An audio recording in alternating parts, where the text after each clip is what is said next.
Morning, Jay here from I Wonder UK, day 14 of the Southwest Coastal Pass Challenge. I thought I'd change it up a bit this morning. I didn't set my alarm last night, I just thought I'd see how long I slept. I needed it. And I woke up 7:30, I haven't even got changed yet. As you can see, you're in the inside of the boudoir. Bit of that with all the mess around me. I got a little bit of condensation in the tent last night, but that's just because the pitch is atrocious, the worst one I've ever done. But the tent stayed up all night, bless it. This Lanshan, I've been day 14 today. 3 nights I've had alternative venues, so I've had 10 nights on the trot in March, and it stood up to everything I've thrown at it.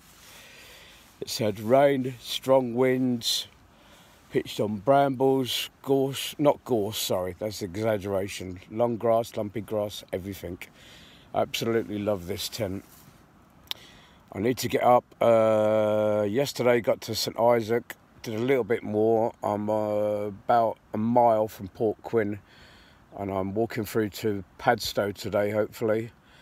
Padstow, you need to catch a ferry, and it depends on high tide and low tide whereabouts it lands on the other side of Padstow. So we either end up in town or little north of town, and I'd like to get to town so I can get something to eat, so I haven't got to walk back into town when I get to the other side of the river. So wish me luck. It looks like a sunny day.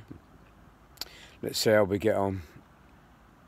One of the first things you just have to snap yourself out of is getting out of your warm stink sack and then getting into your clothes for the day.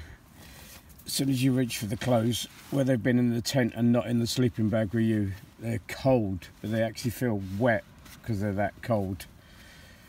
You just need to, I just sort of like switch myself off for a little bit, try and sit up and just go for it. Fortunate enough, I'm quite short, so it's not too bad, but I'm not as bent as I used to be.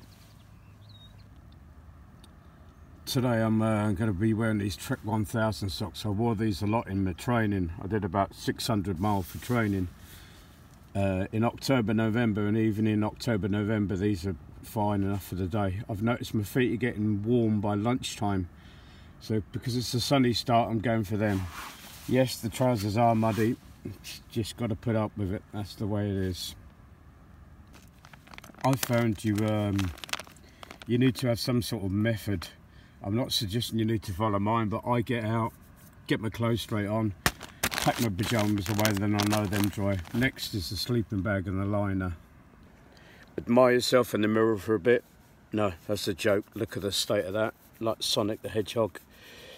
Now, if you've got a method, you sort of go on automatic. Today I'm feeling okay, but some mornings are like 6:15, 6:30. If you've not slept very well, you just need to be able to rely. It just becomes like muscle memory. I pack away my pyjamas, then my sleeping bag, my liner, deflate my mat, and then start getting on with the day. Normally I have the kettle going, but because the slope I'm pitched on, I literally can't even get the kettle standing up outside. So I'm going to pack a few things away and get the kettle outside because it's a beautiful sunny day.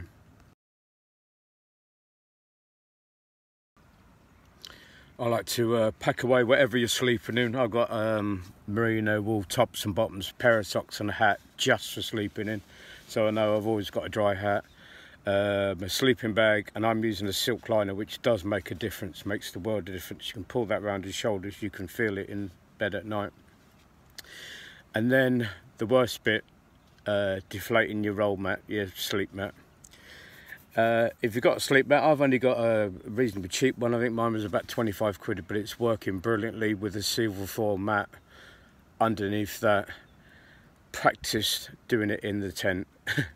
It's easy enough to blow it up outside and then chuck it in the tent. Try deflating it or inflating it even inside the tent. If it's pissing down with rain, you're not going to be wanting to stand outside and do that. Fun and games, that takes practice in itself. Next thing I do is just try and put all my crap into groups. I put my tent at the bottom of my rucksack, so I've got easy access to it, and if it's damp, my idea is that if it's damp, it stays underneath. But try and put all your stuff into groups so you know where it goes. I've got like tent at the bottom that goes at the bottom, stuff like that. Sleeping system goes in first into my rucksack, and other things like my battery packs go in pockets on the outside, my water bottles going outside. Just basically put them into groups so you know where they are before you even open that tent and get outside. I'm not going to keep going on about this boring. I'm going to get outside, carry on doing what I'm doing, and get the kettle on, see what the day's brought for us. Catch you later. It's all those silly things that are just so easy to forget. It's like rolling up your mat and then not having the bag to put in, so make sure you find the bag where you threw it the night before. I'm not teaching grannies to suck eggs. I'm just trying to give you tips on what's been working for me for the last 10 days. Obviously I've been making mistakes, but get yourself a little system, be organised, and it just makes life easier. Some stuff can live out in the vegetable overnight. Sometimes it works quite well actually. I have my water bottles. I'm prepping this. This is my just like a vitamin supplement for the day, like a Barocca type tablet I have first thing in the morning. But I normally have my cook set out here, my food wrapped up in a carrier bag, my boots, which works quite well on the Lanshan because there's normally look at the lack of gap there because I'm pitched on a slope. Yeah, but normally I can put the boots outside and whatever damp and stuff you've got in them, the air will dry them overnight, as long as it's not too damp overnight, obviously. But yeah, but there's a lot more space out here and a lot more than this normally, where you can get several things down here, where I normally leave all my wet stuff out there for the night that I either have to put back on in the morning or hopefully it's dried out a bit overnight. Coming out of the boudoir, and little Neil mat's essential. That's just a bit of a cut off Z mat, but essential for when you're trying to get out on your hands and knees and put your boots on. But this is my literally promise you my opening shot as I'm walking out my tent this morning. This is me today. What a beautiful day. Someone on the way to work somewhere, fishing or something. I'm not sure what they're doing. A light little mist coming across the headland on the other side there. There's the walk we did yesterday. I'll show you in a second because I don't want to fall over. The slope's that bad that I didn't want to fall over, so I had to turn you off for a second. But the winner of Lanshan 1 crap picture for the year goes to obviously me. It's the worst picture I've ever done. I had it facing around the other way, but there's too many brambles, I couldn't clear them, and I didn't want the doors catching during the night, so I flipped it round at the last second. And yeah, had to put up with it, but bless it, it did me right. Did a little last view of my garden for the morning, and I better crack on with a cup of tea.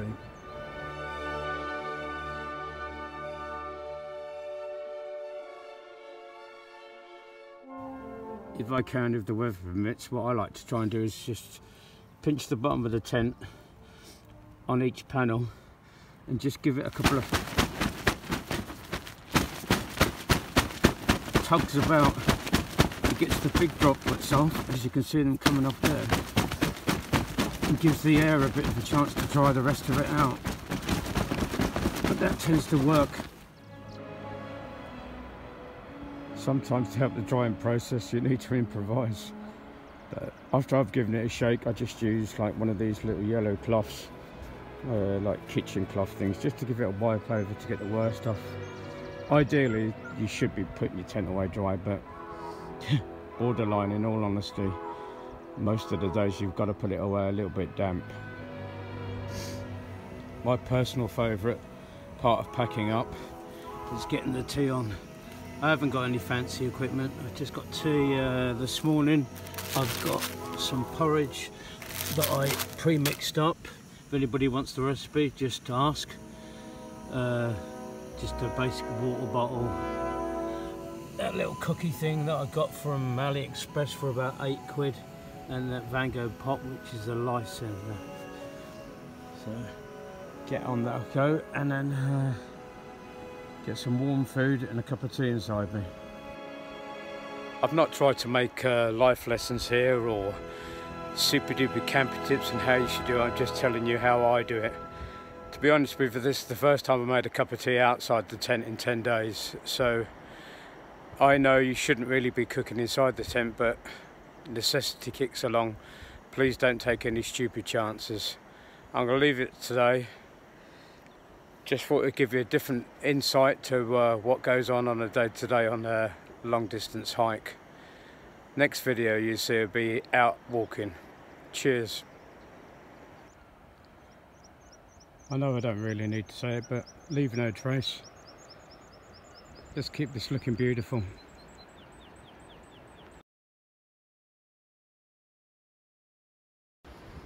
The latest I ever left, it's 10 o'clock, but I just couldn't help myself to take advantage of this. It's been a wonderful morning so far. Right, as I said earlier on, we're trying to get through to Padstow to catch the ferry today. I need to get to Port Quinn, which I think is a mile or so, and fill up with my water and then get going from there. See you in a bit.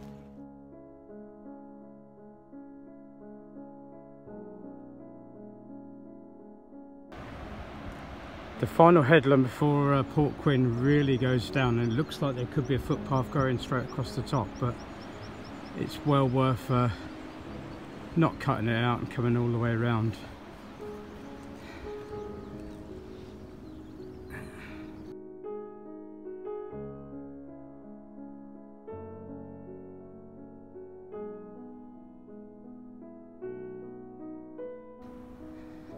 I'm really not sure, but that rock or island that I will find the name of, I'm not sure if it's a stealth ship, because every time I think I've gained on it, it seems to move further away.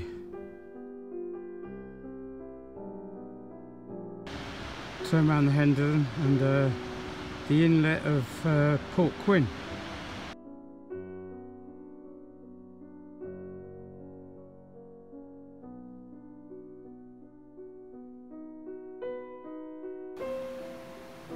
As you drop down the headland into Port Quinn, stop and fill your water up here.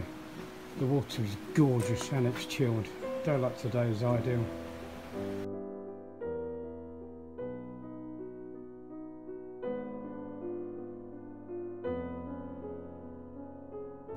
Need to walk up the road from Port Quinn, just a few hundred metres, to a sign on the right. We're back on it.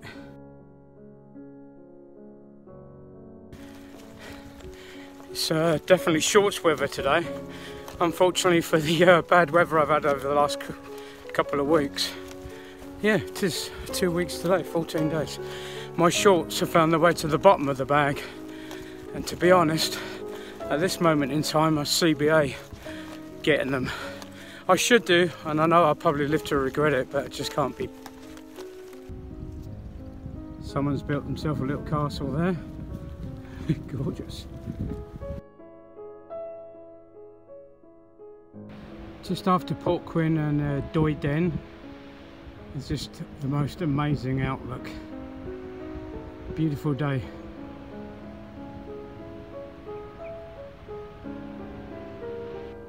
On one of these two mine outlets, there's steam. I'm not sure if the camera's picking that up, but there's steam or mist coming out of it consistently, like the top of a chimney stack.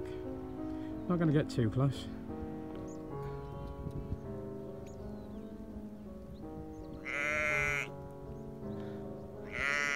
I've always found sheep quite annoying. Their bars always sound whiny, but to see these little baby lambs frolicking around is quite magical.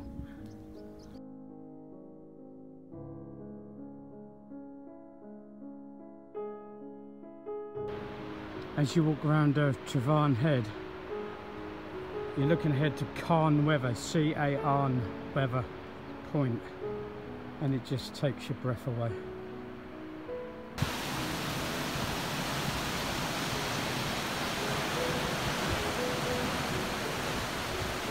Just amazing. You can actually feel the cold air coming out from those caves there, which is quite refreshing on a day like today. After calm weather, again, just no words.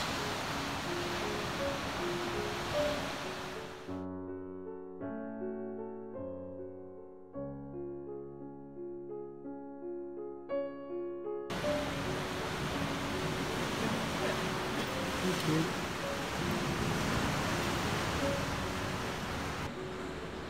changed my mind on the no words. Happy to be alive and privileged to be able to witness these views. It's just amazing.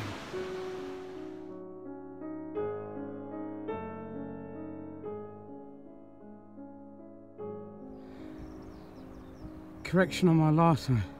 This is Cairn, Weather Point I'm on now. Looking back, see the White House just to the left of it, that little castle house. And as you tuck into there is Port Quinn. That stealth ship is getting closer.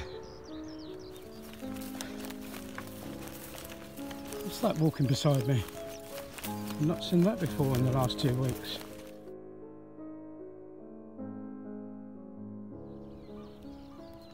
Fantastic little wild camping spot.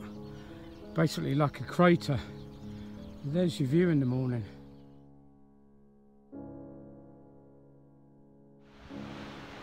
The island slash stealth ship is called the Moles, M-O-U-L-S. And once the weather cleared yesterday, I was actually see that from about lunchtime, early afternoon, when it separated from the headland. Coming up to Padstow Head, or Padstow Point, I'm not sure on that. And look how close we are to Moles now, the Moles. I reckon I could swim that, wild camp on that overnight. Oh my word, that would be amazing.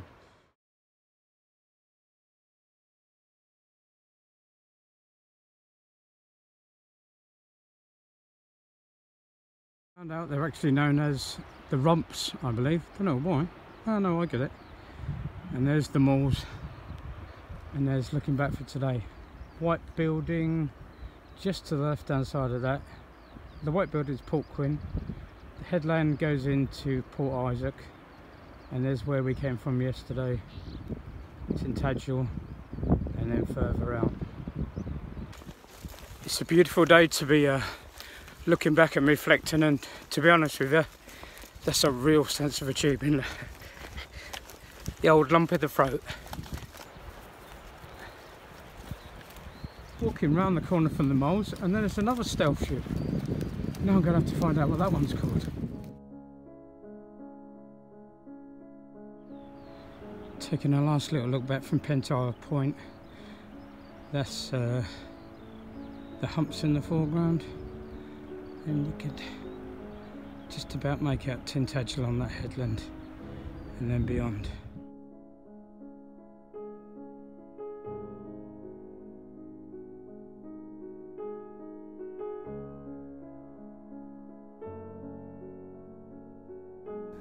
I'm quite time conscious because I do need to get that ferry. I wasn't that bothered before, but I'd like to get over to Padstow so I can get something to eat tonight. But I'm going to take 5, rehydrate, and I'm actually going to take my boots off, but picked a fairly fresh location to take 5 or 10 minutes.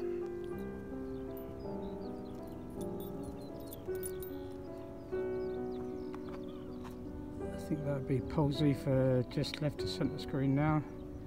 Coming around over there will be Rock just round the corner. This is where I need to catch the ferry over to Padstow centre screen there.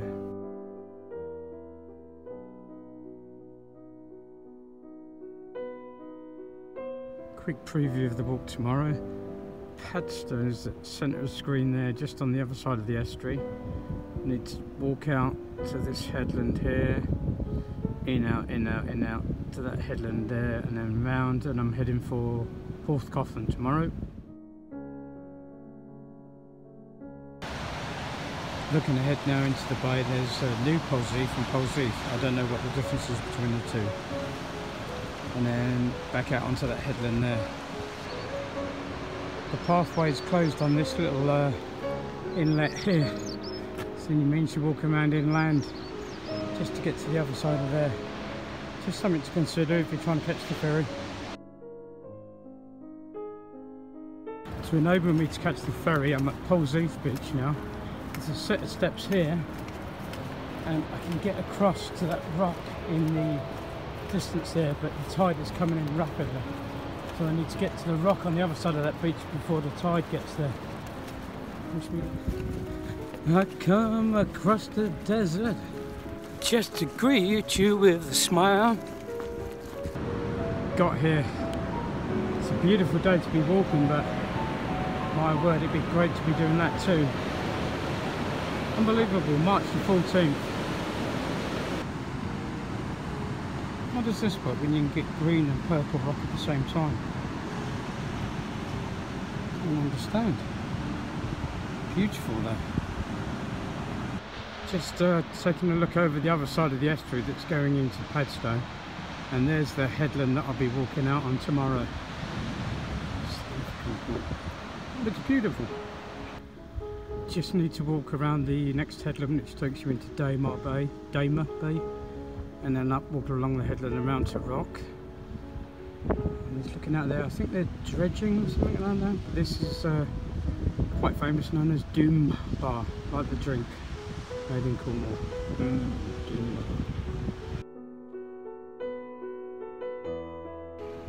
Bar. Taking a quick hydration break at Daymar Beach, D-A-Y-M-A-R. I think it's less than a mile and a half to the ferry.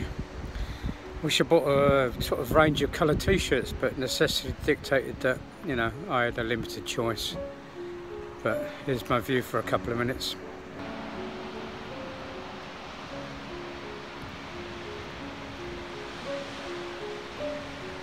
Go around that headland, and just on the other side there, to the left is Padstow. Left Daymar Beach now, and I'm finding a little stretch around the headland to Rock to catch the ferry to Padstow. Fairly easy going, past lovely soft underfoot. Need to be sure-footed, I guess. Drops down, but not as gnarly as we have seen before. Fortunately enough, it is easy going. I pushed it a bit from Pentire to try and get across Poles Heath before the tide came in, and I slightly tweaked my right Achilles tendon, an ongoing problem I've had with both of them. It's when I pushed too hard. I had an injury this summer last year, and I literally couldn't walk 10 weeks, 12 weeks, and it took me a long time to actually get it going. So, cautionary tale to myself, stop doing that. Walk around that first bit of headland, and Padstow comes into view. Got that other little tiny bit of headland there with the sandbar on it. Then I think it drops down into Rock. I know it goes past a golf course and then drops down to Rock.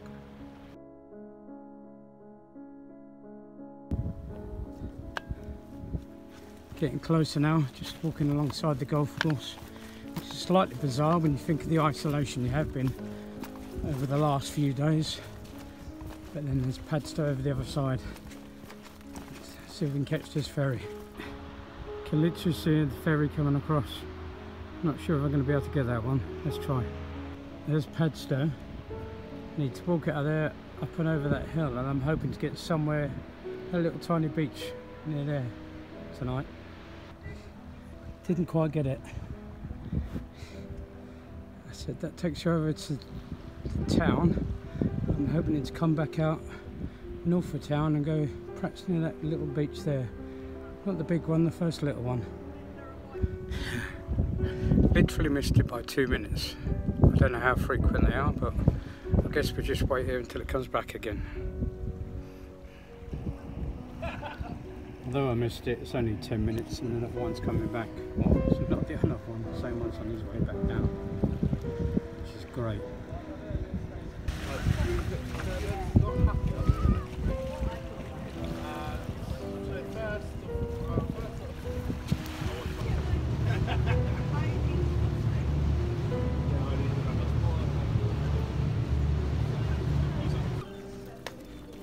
Speedy ferry across, and it takes about 5 minutes.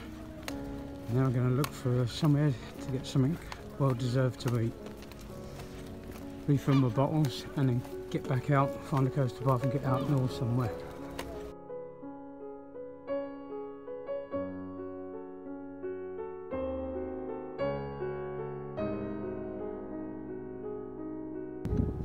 Just looking back over to Rock from the Padstow side of the river. End of a lovely day. Weather wise has been beautiful. Walk was absolutely fantastic. There's that bloke following me again, me and my shadow. Nice, just looking over the other side, there's the sandbar, just a bit further out. As I said on the previous day video, called the Doom Bar. Just getting to where the ferry goes when it's low tide or at night time. Trouble is it drops off on that sandbar.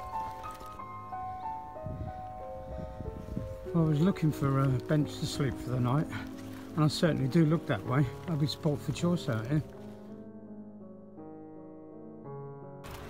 The other side of the estuary there is Daymar Beach, which we were covering on the way in before you hit the sand dunes on the run down to the ferry to Padstow. I think I found a patch which isn't too bad, but I'm going to take a little explore, just kick my bag off, just so I can go speedo. But the views would be quite nice in the morning. I'll show you more if I do stay here. Crikey, I kicked my rucksack off to go to exploring for a few minutes. It's like walking on the moon. I actually felt my feet lifting off the ground. Crazy shit, should do this more often.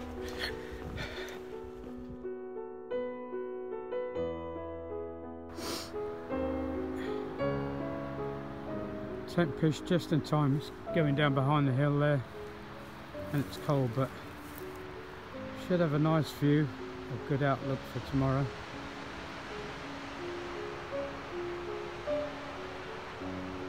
That there actually is Daymar Beach. I got that wrong earlier. That little bit further down was the sand spit.